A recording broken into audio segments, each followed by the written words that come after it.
Greg, and this is my layout, Shenston Road.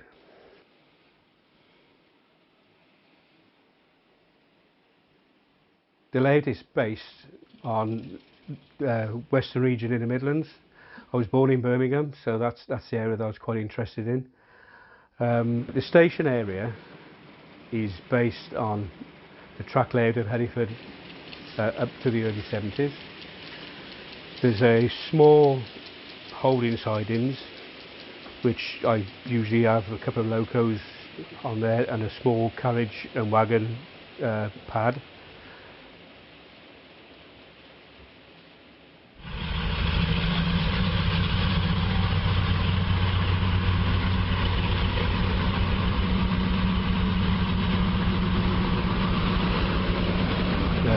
There's a junction then that takes you up towards the steelworks.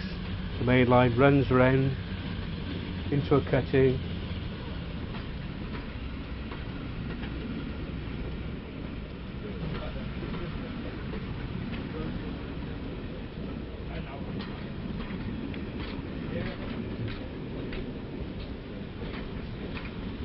And back out and down towards the tunnel with two passing loops. Above the retaining wall is the exchange sidings for steelworks, and the steelworks heavy end is then portrayed at the far end where the main line then disappears into a tunnel.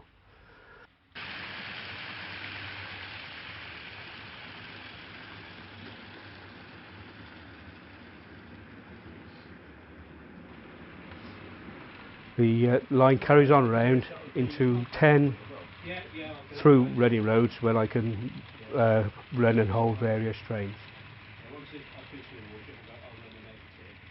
It's a DC layout, unfortunately.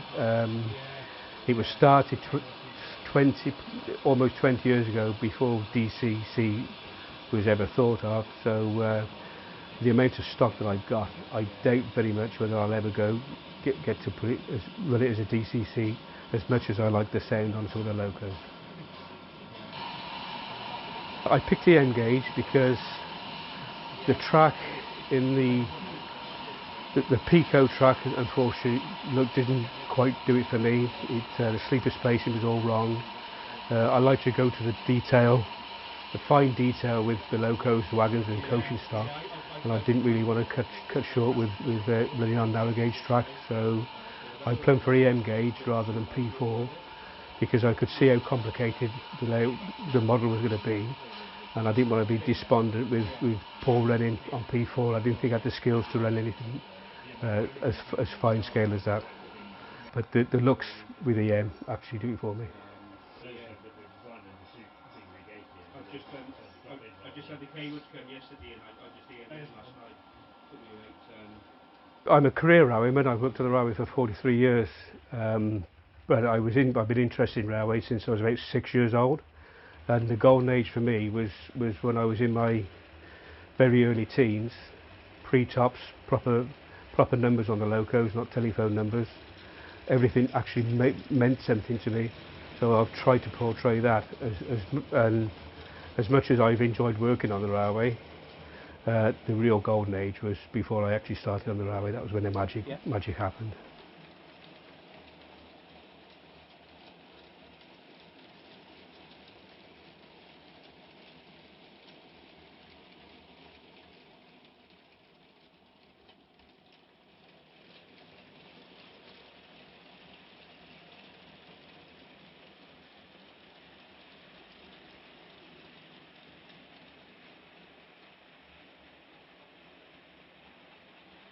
The weathering is definitely my favourite part.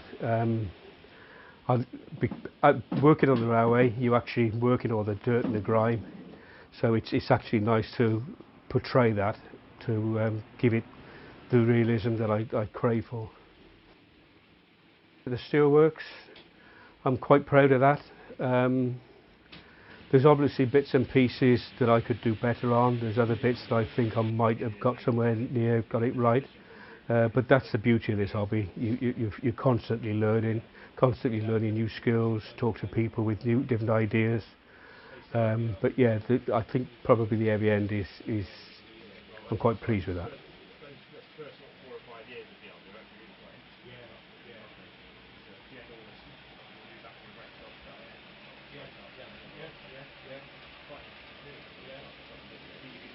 There's a lot of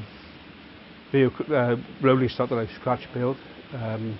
In the past, when we wasn't served very well with the mainstream companies, we serve very, very well these days.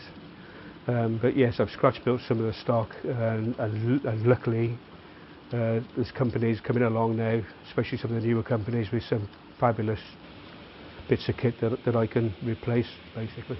The future is to get all the signalling properly working. I've got to still build a control board for the exchange sidings. The one end is up and running. The far end I'm still working on. But as long as I don't keep getting derailed with new products appearing that jump the queue, it's just an ever evolving railway, really.